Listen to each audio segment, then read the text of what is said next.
Right, so I want to introduce the microcosmic orbit qigong practice to the channel because I'm talking about it, but I haven't provided much more about that, so people might be interested in what it is. I mean, obviously you can look it up on Google and find out information, but might as well put it on this channel and because I've created some diagrams in the books to really explain it. So there's a few things we need to know about it, right? What is it? It's a microcosmic orbit is the energetic movement through the body to help harmonize the human who stands in between the cosmic energies and the earthly energies. And when we harmonize ourselves with these two external as above so below forces, we can then become recharged, we can become harmonized with our environment and therefore optimize our energy flow in our body. So it's very helpful and it's very simple, and you don't need to do anything much apart from breathe and visualize.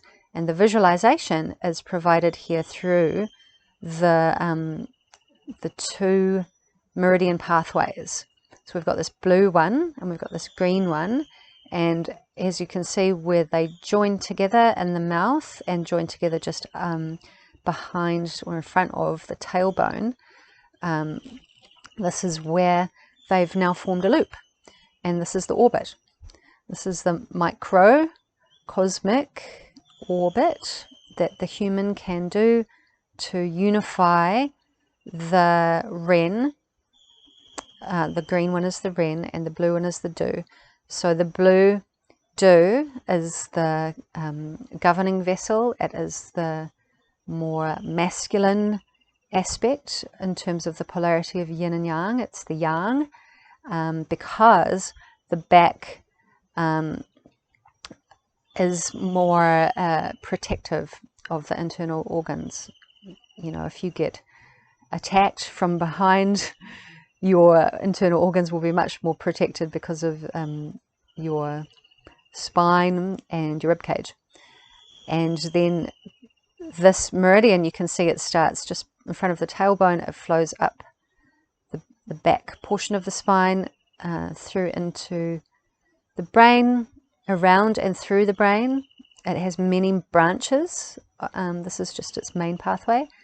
And then through the third eye and between the eyebrows, and then finishing essentially in the upper palate, or where the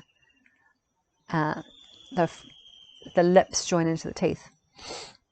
And so this is the masculine Joseph sun meridian, and then it joins into the moon, which is the Mary Moon Ren my feminine aspect.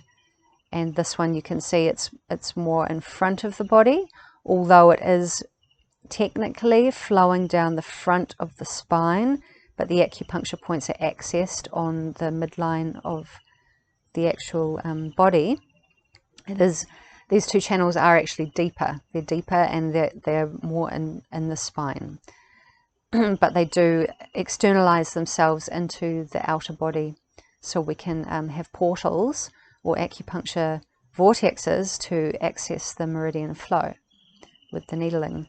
So this one, obviously, it's beginning in the lower lip, where the gums meet the teeth, and then it flows all the way down through the belly button, and then it finishes just behind the, you could say, the urethral orifice, between the genital orifices. And when the Ren and the Do are joined together energetically, it involves like a pelvic floor contraction. And how they join together in the mouth is by touching the tip of the tongue to the roof of the mouth. And when that happens, it's essentially creating a closed circuit. And so opening and closing the mouth, or sticking the tongue in and out of the mouth, is opening and closing the circuit. And same at the other end by doing contractions, pelvic floor contractions. So that is the general pathway of performing the microcosmic orbit, and it's going around in this direction, even though the do and the ren, the governing and the conception meridians, do flow bidirectionally, so they both flow up and down the spine, because they are involved with the cerebral spinal fluid. The cerebral spinal fluid is produced in the brain, in the ventricles of the brain, which is the ram's horns, or the lamp containing the oil, if we want to speak biblically about it. The ventricular system does look like horns, and it also looks like a lamp. So, and also from the side, it looks like Santa's reindeer. So that ventricular system and the coracoid plexuses produce cerebral spinal fluid 3 to 4 times per day, and that cerebral spinal fluid flows around and through the brain, and it cushions the brain, it provides nutrients to the brain, it also cushions and provides nutrients to the spine, and it flows up and down and through that whole central nervous system 3 to 4 times per day. And we can call that then, in the Taoist theory, the river chariot, because the ren and the do in conjunction are called the river chariot. And then if we want to get biblical, we can call it the river Jordan, and that actually has an Irish name as its root. Yeah, it's all about the waterways within, and that is the cerebral spinal fluid, which is the cushioning nutrient delivery system of the central nervous system. So that is essentially what the microcosmic orbit is helping to optimize. So in the inner alchemical descriptions of the Taoist techniques of using the microcosmic orbit to do essentially their version of raising the Christ oil within, they talk about gates on the Dumai. And these are gates that the energy has to pass through to contribute into the flow of the river chariot, or flow of the river Jordan, or flow of the cerebral spinal fluid. And the gates, meaning that they're a little bit more difficult to pass energy through due to like gravity or structure, like anatomical structure.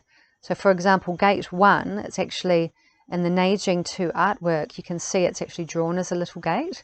It's very, very literal. It's fabulous. So there's a little gate there, and it's right at the tailbone. And the tailbone point, the first point on the Do Sun Joseph Yang meridian, it's called Changqiang. Forgive my pronunciation of Chinese Mandarin. But it means the long, strong, and they talk about this point as, because it is related and nearby, very close to the reproductive organs, if you needle or stimulate this point, you could enhance the sexual energy, function and stamina. So it's the long, strong erection point. It's a good one to remember, because if we go through these, this diagram, you'll see do 1, do number. What does that mean? It means nothing. But if we remember the translated Chinese name, then we get a picture of the metaphysical happenings within the body in terms of doing an alchemy, because each point means something, and it means something really deep. So that's what I've got in this book. I've written out those points and translated them. Of course you can look it up, but I've created the the one-stop shop for it all, so you don't have to look it up.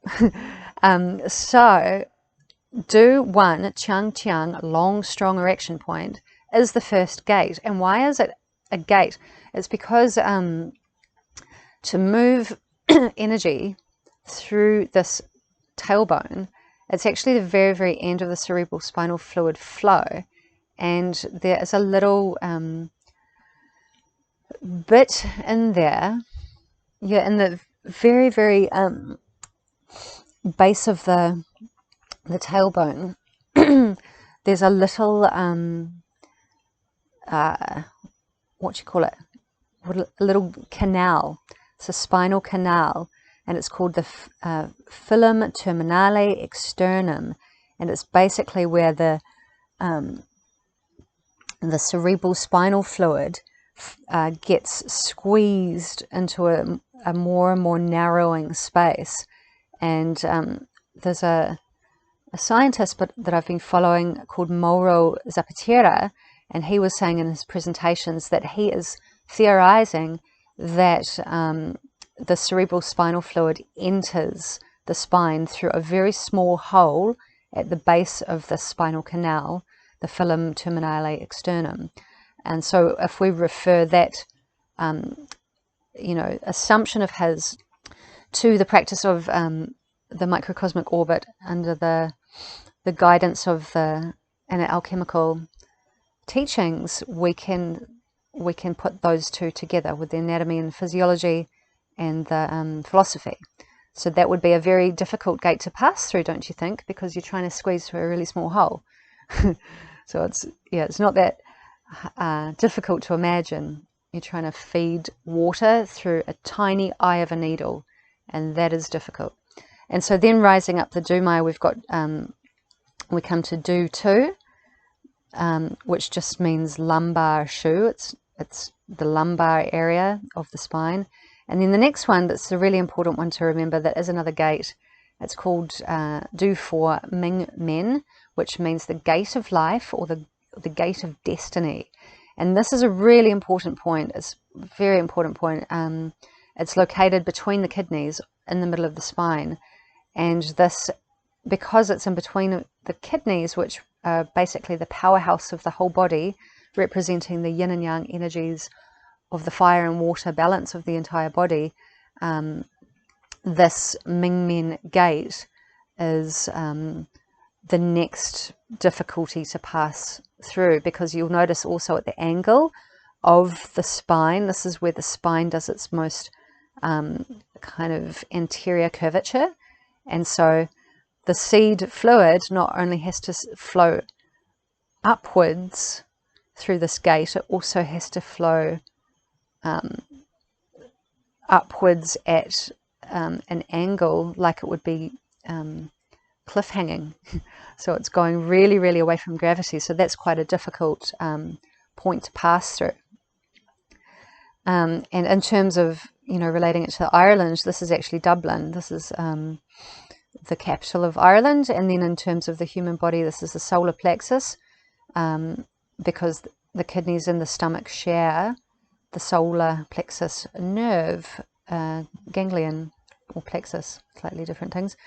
So then as we go up the Dumai, we get into, we pass through the heart region of, what are they called? Spirit pathway, is at the level of the heart. And then we get into the back of the head at the occiput, and we've got brain's door, and we've got the palace of wind. And then as we go up to the top of the body, top of the head, on the apex there, we've got Du 20, which is called Bai Hui, which means 100 meetings, and this is the crown chakra. So this is where the spirit of the person in the micro connects to the greater macro, and this is a communication crown chakra satellite dish that can now start, because it is at the peak of the top of the heaven in the head. This is where communications can happen with greater celestial beings or celestial energies. And then as we continue over the front, we've got Yin Tang, which means, what is it? The bright light, I think. I can't remember. The Hall of Brightness. And then we're finishing off in the upper gum. And then we're flowing into the Renmai, going down. And so all of those points I've got in here to help us visualize what we're doing when we do the microcosmic orbit. And so taking a look at this diagram I've collated the main do meridian, which we can see here. It's got little dots on it, which mean the acupuncture points, and it goes around the outside, finishing here. But then you can see there's one coming down the front, joining, and then there's this one that comes down the front. It actually scoops up towards the kidneys here. And then this internal branch from the kidneys, it scoops around and it comes up into the center of the body. And then this other branch from the main meridian, it comes up into the, you could call it the top of the lower cauldron. And this is also like, you know, the reproductive organs, the lower womb. And so when the seed is born in the manger at Bethlehem, which the manger is the mouth, the place of chewing. The manger is also the crib where the baby goes, which is the womb and the stomach. And then Bethlehem is the house of bread and meat and the stomach. So born in a manger at Bethlehem is the place of the saliva, the place of chewing, relating to the stomach and the mineral production site, the nutrient factory, run by the maiden at the wheel in the Neijing 2 artwork. And this is also in the Taoist philosophy.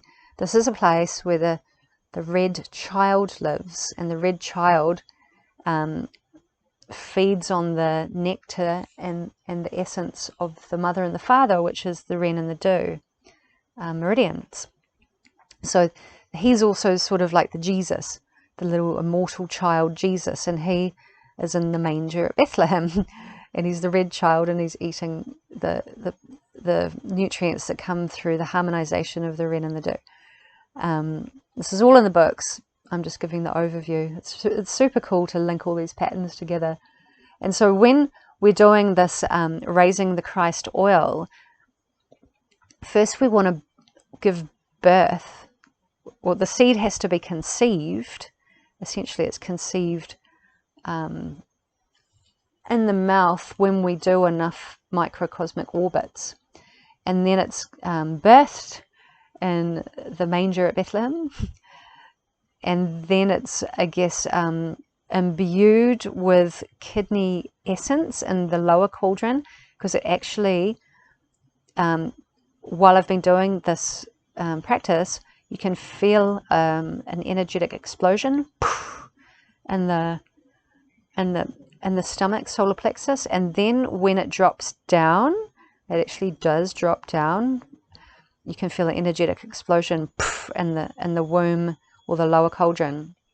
And once that happens, the next process is that the kidneys start imbuing their life force essence into the Jesus seed, or the immortal embryo. And then that cultivates in that lower womb, that lower tomb womb, for a certain period of time before the next phase is to push it through, and push it through the new birth canal, which is the cerebral spinal fluid, small little phyllium gate, and then start pushing it along its journey into the sun meridian. The sun is born, and as it is born through the meeting of the Ren and the Do, or the Mary and the Joseph, it has to go through the gate. And as I've described, there's the gate here, there's the gate at Mingmen, and then there's the gate at the brain door. And then once it's up, this is passing through the lower cauldron, the middle cauldron, the upper cauldron. And once it's in the upper cauldron, it stays there for a certain bit. And then the final part is that it comes down when the moon leaves your sign, and you get an energy activation in the middle cauldron. And this is the unification of the three treasures, the Trinity, the Father, the Son, the Holy Spirit, or the breath, the essence, and the Spirit, or the triskelion. Yeah, and so this process, it actually takes a certain number of cycles, and in the alchemical Taoist texts, they tell us that these cycles take certain amounts of days or months or years, and I've been finding that it has a lot of truth to it. So, and then inspecting the Ren meridian, you can see it's going straight down the middle of the body like a zipper. And then this is looking under, this is a male example, so it's under the scrotum, and the first point of the Ren is just behind the genital region, between the anal orifice. And so this example down below, this is the female example, and it's in the same position there. And so that would be unseen in this diagram, and then the Ren is numbered from 1 to whatever numbers there are, 20, 28 I think, finishing in the mouth. But as I said before, the cerebral spinal fluid is going up and down the spine in both directions. So in the microcosmic orbit can be done in both directions, but for the purpose of this work, we're doing it following the Neizing 2 artwork. And so this chart is showing the primary and the secondary channels of the Ren. So the primary is the one where the acupuncture points are, which is more on the front, which we can access through needling. And then the more internal pathway is showing us that this is actually connecting through the spine, and that's the cerebral spinal fluid pathway, and this is the pathway of the seed. And you can see that as I've described before, the birth of the seed moving down into the womb or the lower cauldron and then flowing up through that tiny little gate is actually part of the Ren meridian as well. So this is unifying the Ren and the Do. And when we see you know, the Indian version, they've got it as a different depiction of that Ida and Pingala, which flows through the chakra or nerve plexus junctions, and they have it, I guess, from the anterior viewpoint, or if you're looking at someone directly in the eye, it's flowing from left to right, south to north, kind of like a caduceus or a snake. So if you turned the Ren and the Do person around to face you, you'd probably get the same subtle energy flow because of the pathways joining in the spine. So that's essentially the nuts and bolts of the microcosmic orbit, which on its own is a really great energetic harmonizing movement to harmonize yourself with the cosmological forces. But if you do this at the time where the moon enters your star sign, it kind of turns into the raising the Christ oil procedure. And this is documented in the Taoist and alchemical texts as well, which I've explored in these books as joining these two matching theories together to show that they're one and the same. And so if we just use what's already been gifted to us as this Chinese Taoist blueprint roadmap, we've got it. We've got all the stuff that we need. And then when we decode all the Bible stuff, then we've got all of this Western, East meets West, and then we've got a great more densified blueprint of an alchemy.